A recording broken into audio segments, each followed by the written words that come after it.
എല്ലാവർക്കും ആമീസ് റെസിപ്പിയിലേക്ക് സ്വാഗതം. ഇന്ന് ഞാൻ നമ്മുടെയൊക്കെ ഫേവറേറ്റായ വറുത്തരച്ച ചിക്കൻ കറിയാണ് ഉണ്ടാക്കാൻ പോകുന്നത്.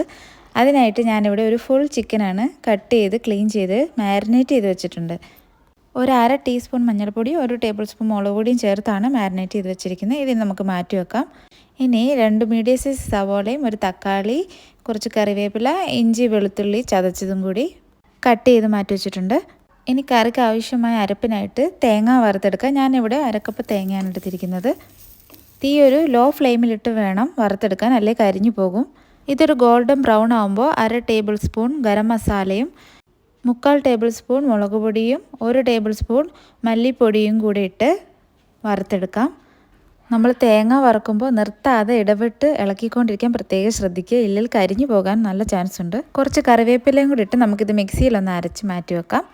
ഇനി പാൻ ചൂടായി വരുമ്പോൾ അതിലേക്ക് ആവശ്യത്തിനുള്ള എണ്ണ ഒഴിച്ച് ചതച്ച് വെച്ചിരിക്കുന്ന ഇഞ്ചിയും വെളുത്തുള്ളിയും ചേർത്ത് കൊടുക്കാം. കുറച്ച് കറിവേപ്പിലയും കൂടി ഇടാം.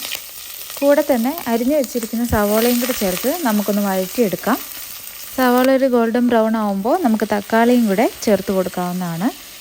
അതിനുശേഷം നമുക്ക് കറിയിലോട്ട് ആവശ്യമായ ഉപ്പ് ചേർത്ത് കൊടുക്കാം. ഇനി ഇതെല്ലാം കൂടെ ഒന്ന് മിക്സ് ആക്കിയിട്ട് നമ്മൾ മാരിനേറ്റ് ചെയ്ത് വെച്ചിരിക്കുന്ന ചിക്കനും കൂടെ ചേർത്ത് ഒന്ന് നല്ലപോലെ ഇളക്കി കൊടുക്കാം. ഇനി ഇതെല്ലാം കൂടെ നല്ലപോലെ മിക്സാക്കി നമുക്ക് അടച്ചു വെച്ച് വേവിച്ചെടുക്കാവുന്നതാണ്. ഒരു 10 മിനിറ്റ് മൂടി വെച്ച് വേവിച്ചെടുക്കാം.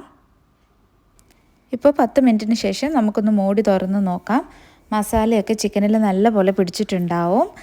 ഇനി ഒന്നുകൂടെ ഒന്ന് വേവിച്ചെടുക്കാൻ വേണ്ടി നമുക്ക് 1 കപ്പ് വെള്ളം ചേർത്ത് കൊടുക്കാം. ചൂടുവെള്ളം ചേർക്കുന്നതായിരിക്കും നല്ലത്. നല്ലതുപോലെ ഒന്നുകൂടി ഇളക്കി യോജിപ്പിച്ച ശേഷം 10 മിനിറ്റ് കൂടി നമുക്ക് മൂടി വെച്ച് വേവിച്ചെടുക്കാം.